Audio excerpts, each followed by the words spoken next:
जोंनि बे थांखियानो जाहैबाय जे बिटिआर ओनसोलाव गोजोन खौसेथि आरो डेभेलपमेन्ट जों बेखौ नोजोर बोनानै जोङो बेयाव जइन जाफैदों आरो बेयाव जोंनि अनलि बर'ल' नङा बेयाव आदिबासिफोर दङ माखासेफ्रा माने गुबुन हारिफोरनिबो दङ जों बिथांमोन ज' लोगो नांनानै जोंनि इउपिपिएलआव जगदान जाफैदों आं बिपिएफनिमोन खारन आं 17 बोसोर बिपिएफआव थानानै गोबां खामानि मावबोदोंमोन नाथाय आं नुबाय बे बिपिएफआव थायोब्ला जौगानाया जोंनिफ्राय माने गोजानावसो दोङो आरो बेयाव थगायनाय आरो बेयाव माने लाजि फोनांनाय आरो माने जायखौ नायनायासो नायनाय बेफोरबायदि माबा सरासनस्रफोरा सोलियो आरो थांनाय बार एमपि इलेक्सनाव आं निजेनो जादुगर लायदोंमोन जाहा बिथां हाग्रामा महिला सारनि थिननायाव आं बिश्वनाथ सारिआलिसिम गारि सालायलांदोंमोन आंनो ड्राइभारमोन आरो बे जादुगरखौ लाना फैनानै बान मारि फैदोंमोन किन्तु दिनै बे बानाबो सोलियासै आरो बेयाव जयन्त बिथाङा देरहासार जानो हादों खारन बे जायगायावहाय हाग्रामा महिलारिया दारायदों बिथांखौ फेजेननो थाखाय माबायदि खालामदों बेयाव जों ओरैबायदि थांखि लाबाय जिहेतु जोंहा जों जितु सोलोंथाइखौ लानानै जों घरे घरे जों बुजायदों खारन बिटिआर सरकाराव जितु सोलोंथाइखौ लानानै नोजोर होदों मानो होनब्ला आंनि गथ'आ दिनै आईआईटी कचिंआव सुपार 50 मिशननि दारा मोननो हाबाय आं बे कचिंनि थाखाय गोबां सिन्था खालामदोंमोन नाथाय बिटिआर गभर्नमेन्टआ आंनो बेखौ होबाय आरो दा आंनि गथ'आ बे आईआईटी कचिंखौ मोननो हाबाय बेखायनो आङो गफुर हालामनि ओनसोल आरो बे सनितपुरनि ओनसोलनि बर' रायजो राजा आरो बिश्वनाथ सारिआलिनि रायजो राजा बिथांमोनखौबो आं गोसो गोथारै बरायदों दिनै सरकारा बेनो थाफिनबाय अमित शाह बिथांजों जि गोरोबलायनाय आरो सरकार दाफिननाय बे सरासनस्रा जाहा जाखाबाय बेखायनो बेयाव नांगोला बेयाव देरहानो हानाया गैखाला गोबां पार्टि फैनानै गोदै गोदै राव बुंब्लाबो जोंखौ माने फिदिंनो हानाया गोब्राबसै आं उदालगुरिनि आंनिया भटार्सआ बेयाव नङामोनब्लाबो आं दिनै बेयाव जइन जाबाय आरो उदालगुरि गबिन्द सार बिथाङाबो देरहागोन निस्सय नीलु स्वर्गियारी बिथाङाबो देरहागोन आरो मा होनना बुङो बेखौ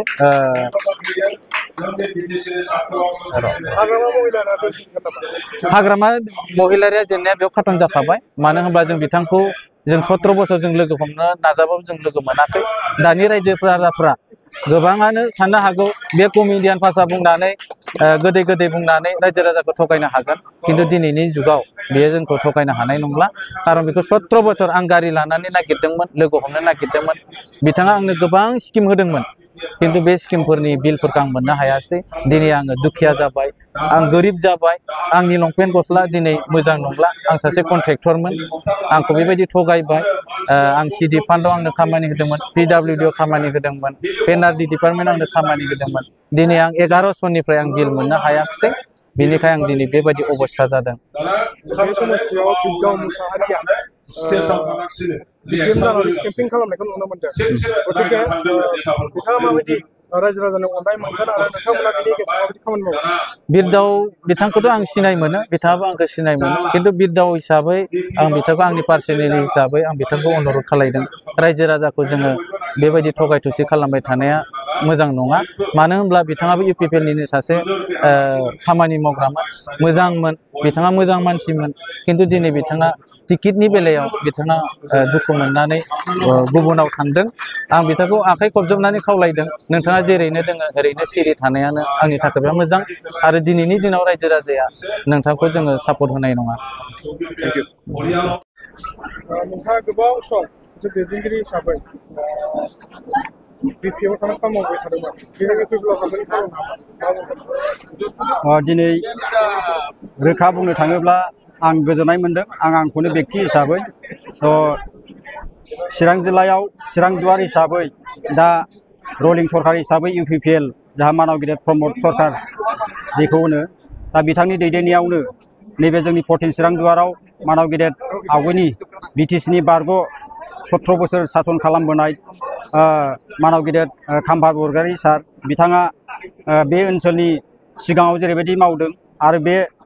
फैबाय थानाय समावबो गोबां हाबा मावनो गोनां दं दा बे हिसाबै रायजो राजाफ्रा गासैबो बयनिबो गामि गामि बे इउपिपिएल सरकारखौनो बरायदों आरो इउपिपिएल सरकारखौनो मोजां मोननानै बयबो बाहागो लानांगौ होननानै जोङो खावलायलायनायनि गेजेरजों आंबो सासे बेक्ति हिसाबै आङो 15-17 बोसोर आङो बिपिएफआवनो दंमोन आरो बै समाव जेरैबायदि जाखिनि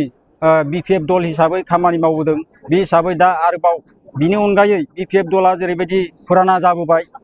बिथांमोनहा मावनायनि माखासे अभिगथा गैला दा रुलिं सरकारा जेरै UPPL दल हिसाबै दं हिसाबै खावलायनाय हिसाबै गोसो जानानै आंनो व्यक्ति हिसाबै आं फैदों आरो आं मोजां मोनदों दिनै थारैनो आङो UPPL आव जगदान जाबाय आरो दिनैनि गेजेरजों आं बेखौनो खावलायगोन साफ्रोमबो जोङो बर' एस ए हल जोङो 14 चिरां दुवार हिसाबै खाम्फा बरगयारी सारखौ जोंनो नांथारगौ आरो बिथांखौ देरहासार खालामनानै 90% 100% नङाब्लाबो 90% जों बिथांखौ सापर्ट खालामनानै सरकार दानायाव गासैबो गोहोफोरखौ जोङो फिन आरो मोनफिननो थाखाय जोङो बिथांनि गेजेरजों जोङो नाजालांगोन आरो जोंनि बिथोरिया खना खनला थानाय गामिफोराव जेरैबायदि मावनांगौ आद्रा थानाय खामानिफोरखौ मावफुंनांगौ माखासे बिबान दं बेफोर खामानिफोरखौ निश्चय बिथांनि गेजेरजों जों मावफुंनो हागोन आरो बिथांनाव जोङो आसा खालामो आरो जों खावलायगोन आरो मानाव गिदिर सारा दानि जाय जों केन्डिडेट जों मोननो हादों खाम्फा बरगयारी सार बिथाङा रावखौ माइ गाज्रि